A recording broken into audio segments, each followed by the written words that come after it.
আমার আল্লাহ তাআলা মরিয়মের গর্ভের মধ্যে সন্তান দান করছে কেমনে জানেননি? আল্লাহ তাআলা হযরতে জিবরাইলকে পাঠায় মরিয়মের ঘরের দরজায়, আর ডাক দিয়ে কই, মরিয়ম তুমি তোমার জবানটাকে একটু হা করো। হযরত মরিয়ম যখন হা করলেন, জিবরাইল মরিয়মের মুখের মধ্যে একটা ফু দিলেন। মারহাবা বলেন। ফুটা দেওয়ার পরে হযরতে মরিয়মের গর্ভের মধ্যে সন্তান আসলো। মরিয়মের কোনো স্বামী নাই, কিন্তু গর্ভের সন্তান। বর্তমান জামানায় কোনো মহিলার যদি বিবাহ না হয়, গর্ভের সন্তান তাকে মানুষ বলবে কে রে সন্তানের বাবা, তার মানে সন্তানটা জারজ।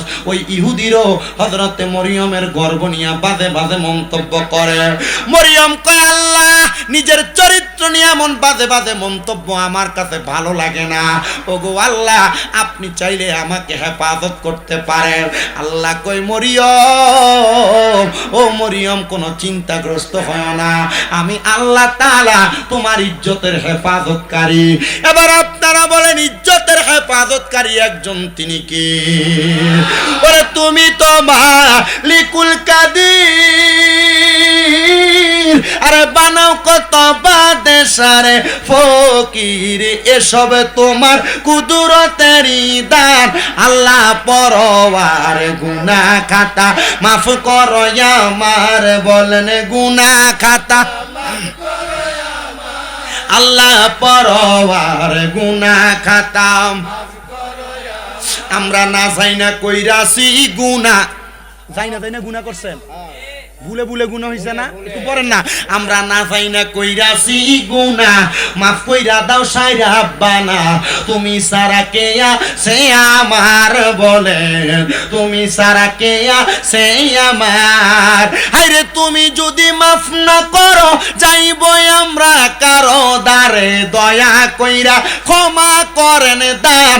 আল্লাহ পরওয়ার গুনাহ খাতা মাফ করো আমার, বলেন গুনাহ খাতা আল্লাহ পরওয়ার গুনাহ খাতা। তোমার যত বান্দায় আছে, নারী বলো পুরুষ বলো, ইবাদত করে যে তোমার। হায়রে নারী পুরুষ বান্দা যত, তুমি আল্লাহ ক্ষমা করো, দয়া কইরা ক্ষমা করবেন দান। আল্লাহ পরওয়ার গুনাহ খাতা মাফ করো আমার, বলেন গুনাহ খাতা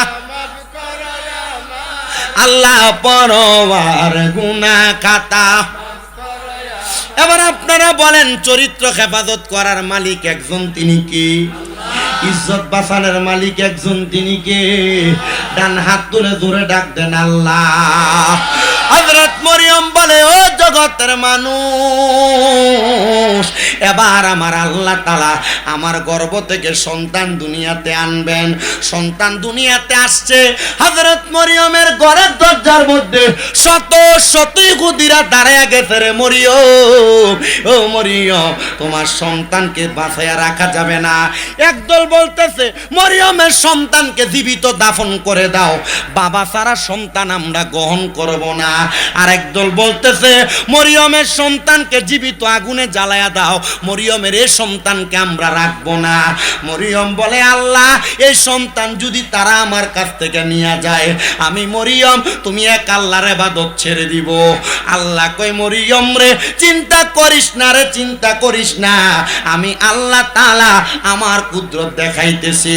মানুষ যখন হযরতে মরিয়মের সন্তান পয়গম্বর ঈসা নবীর দিকে হাতটা বাড়ায় নেওয়ার জন্য, ঈসা নবী বলতেছে, ওই জায়গার মধ্যে থাইকা ঈসা নবীকে আল্লাহ তাআলা রূহুল্লাহ বানায়া দুনিয়াতে পাঠাইছে। বাতাসের মাধ্যমে পিতা ছাড়া জন্ম দিছে। মানুষ এবার কই, দেখছনি রে দেখছনি, ছোট বাচ্চা মুখ দিয়ে আল্লাহ তাআলার ওয়াহদানিয়তের সাক্ষী দেয়। এরে মরিয়ম, এই সন্তান কোনো স্বাভাবিক সন্তান না। আল্লাহ তাআলা জানায়া দেয়, রে মরিয়ম, এই সন্তানকে তাদের কাছে রাখা যাবে না, এই সন্তানকে তোমরা এখান থেকে সরাও। হযরত ঈসা পয়গম্বরকে নিয়ে কত সুন্দর পাহাড়ের পাথরের গুহাতে রাইখা আসছে। ঈসা নবীজির আম্মা জান মরিয়ম আল্লাহর কয়, আল্লাহ আমার সন্তান ছোট মানুষ, খাবার আহার করবে কি? আল্লাহ কয়, মরিয়ম তাকে দেখো, তোমার সন্তান ঈসা পয়গাম্বর তার মুখের মধ্যে ডান হাতের শাহাদাত আঙ্গুল ঢুকে আর চুষতেছে। দেখেন না ছোট ছোট বাচ্চারা ছোটবেলায় মুখের মধ্যে আঙ্গুল লাগে লাগে যে চুষতেছে।